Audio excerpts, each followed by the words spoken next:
Oh my goodness, you guys, I cannot believe we are here again. And by here again, I mean I am sitting down to film a video about how I am preparing for postpartum. This time I'm going to have 3 kids that are 2 and under. So that's gonna be a whole new experience, and I'm really excited about it actually. But I also know that the more prepared that I can be, the better. So I'm going to take you guys through 10 ways that I am personally preparing for postpartum with 3 kids, 2 and under. So number 1, my husband and I sat down and we filled out a tool we created called the History Reflector. Now, our books about postpartum called After the Baby are not out yet, and I really wish they were, but they're still involved in the publishing process and they should be out in a couple weeks. So I will link them down below as soon as they are available. And this is one of the tools that we created in the book. One thing Elisha and I have realized through the last 2 postpartums we've gone through together is that postpartum can be so hard on a marriage. One of the most important things possible is to be on the same page as your baby's father. Because we've gone through postpartum before, that's why we use this tool. And there's 3 questions that you ask each other. We both wrote down on a piece of paper what worked for our last 2 seasons of postpartum, what did not work for our past 2 seasons of postpartum, and what are 3 things we think that we could do to make it better. So Elisha and I both did that on separate papers, then we sat down, came together and compared notes, and it was so helpful. And it's actually determined how I'm preparing for postpartum this 3rd time around. Elisha and I filled out one more tool together, and that is called the Expectation Translator. And just like it sounds, it's a tool of 4 questions to communicate your expectations to your spouse about an upcoming event or something like that. Again, it's in our books After the Baby, but since those aren't out yet, and I will leave a link to a blog down below on how we asked each other those questions and what those questions are. The one thing that came out of those 2 tools was that he really wanted a Kido command station. He wanted everything to be in one place. He said one of the biggest stresses for him postpartum is that he wants to take care of the kids, but he feels so reliant on me for where are their clothes, where are their diapers, you know, just basic stuff like that.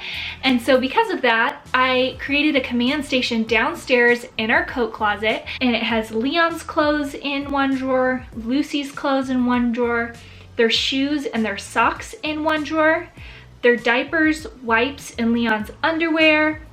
I have a bin that I'm filling with grabbable snacks because that's something Elisha said he would really love.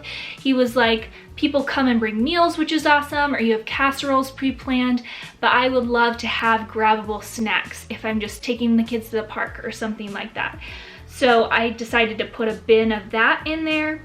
And then the kids' toys and books are in there as well. On the very top shelf of that cupboard is Lucy's high chair and the diaper bag. The kids' clothes are hung up. They're like matching fancy clothes, and a jacket for each person. So you guys can see that in talking through those tools, Elisha and I were able to come to a lot of clarity on what he personally wants and how I can prepare for him postpartum so that he's set up to best help me. So everything that he needs for both kids is going to be in one location, and I think that this is going to work really well. This time with baby number 3, I'm also buying a few gadgets I've never bought before. I'm really minimalistic when it comes to baby gear. I just don't like to store it.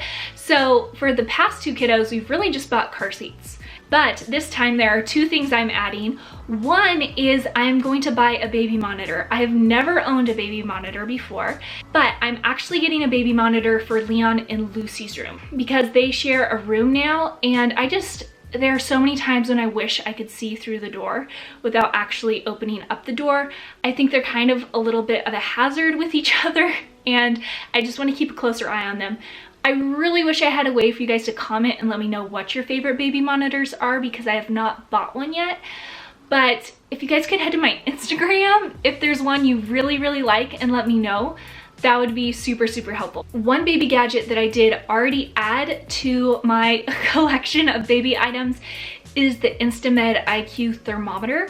I've never owned a thermometer before of any kind, but when my kids have had fevers in the past and stuff like that, I've had to borrow neighbors or friends, and it really was just time to get my own thermometer. I was like, as a mom of 3, I should probably have this on hand. Why I did end up choosing this one is because it was so versatile. Like I told you guys before, I don't like having a ton of stuff on hand. There's 4 different modes on it, and it has different modes for reading adult temperatures and reading infant temperatures, which is super cool because it allows for accurate readings. So mode 1, for instance, is checking an adult's forehead temperature, whereas mode 2 is checking an infant or baby's temperature. So the readings are going to be way more accurate and highly calibrated depending on whether you are in the mode for an adult or for a baby. I also love that there's an attachment so that you can do an ear temperature as well. And mode 4 is a room temperature. So you can like check the temperature of a hot compress or something before you put it on sensitive skin, or you could check the temperature of a room. And that was actually something that really stood out to me because our thermostats in this apartment are super, super bad. I've moved our infants into their own room at around 2 weeks, and it's really hard for me to gauge whether they're too hot, whether they're too cold, because they have a really hard time monitoring themselves when they're newborns. So I wanted a way to accurately read the room temperature and read the temperature of the baby while they're sleeping. So I'm actually gonna leave a link in the description box below if you guys wanna check it out. It's really affordable, and I just think it's gonna bring me a lot of peace of mind. It was time to upgrade to an awesome thermometer with baby number 3. The 5th thing I'm doing to prepare for postpartum, I've talked about this before, but I think it's so, so important, and that is I'm preparing a little postpartum box for Elisha. I think as women, sometimes we feel we do all the work, but becoming a father for the 1st or 2nd or 3rd or 4th time is a big deal on a father as well, especially for Elisha's in my relationship. Elisha struggles with insomnia whenever there's like a big change in the house. So he actually sleeps way less than I do after the baby, which is kind of unfortunate, but it's just the way it is. So I find that giving him emotional support, creating a little box with a few notes that I prepared ahead of time of things I appreciate about him, maybe a gift card for him to go golfing, or I got a gift certificate for a massage last time, just something that he's able to get out of the house and relax, can be helpful. I'm also stashing just a few of his favorite treats, like he loves kettle barbecue chips, just little things to let him know that I appreciate him, because I'm gonna be asking so much of him during that first stretch of postpartum, and I just want him to know I appreciate him.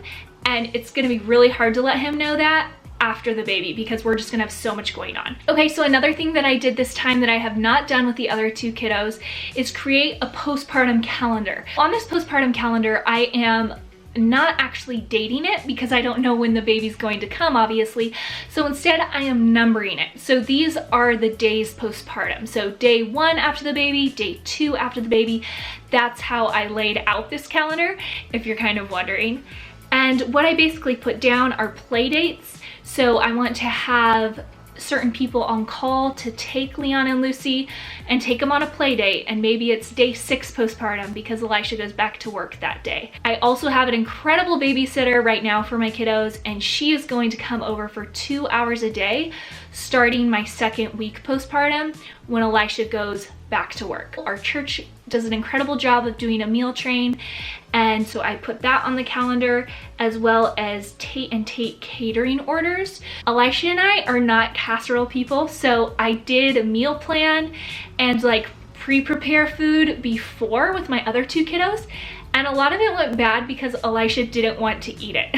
So this time I'm just placing the dates on the calendar of when I am going to order those Tate and Tate meals and what meals those are gonna be. So Elisha can place the order, Mason can place the order, but I just know that food is taken care of for those first few weeks postpartum. The 7th way I am preparing for postpartum is creating a postpartum clothing box. This is something that I have loved with both my kids. It's creating a little box with maybe just a couple outfits that I feel cute in when everything's all saggy and hanging out. They're just like oversized, comfy clothes.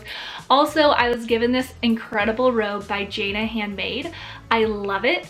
I will leave a link to that down below as well. I just think having a pair of pretty pajamas that you feel comfortable in, that you can walk around the house in, is just so important postpartum. So I was excited to find this robe and also a couple cute outfits that I can transition into after the baby. The 8th thing, I'm like getting confused in my fingers here, the 8th thing I'm doing to prepare for postpartum actually came out of that conversation Elisha and I had again, filling out the history reflector and the expectation translator.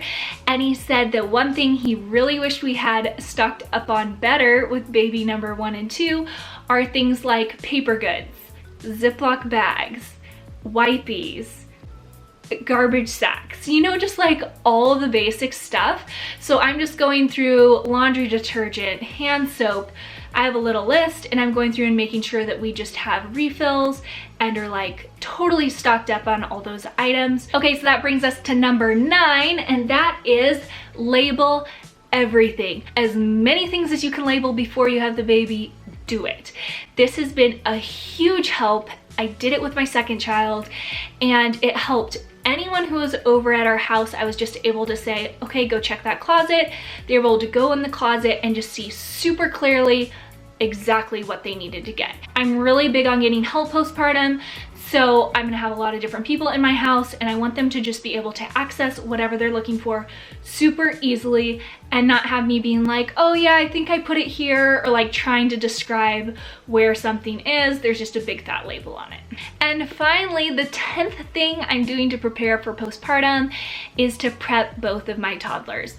And I did this with Leon before Lucy came into the world, and we've really been doing this for the last probably 3 or 4 months already with Leon and Lucy.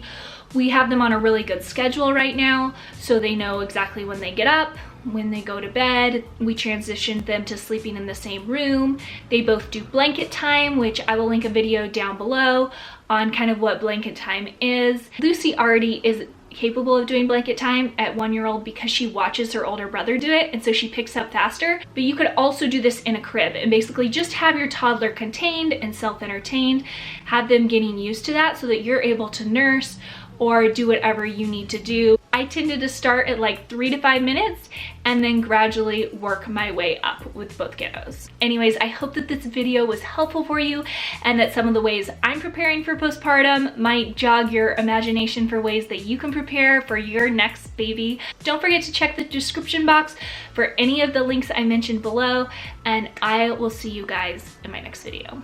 Bye. And that is why I am sweating, because apparently it's 77 degrees in here. Time to get an AC unit.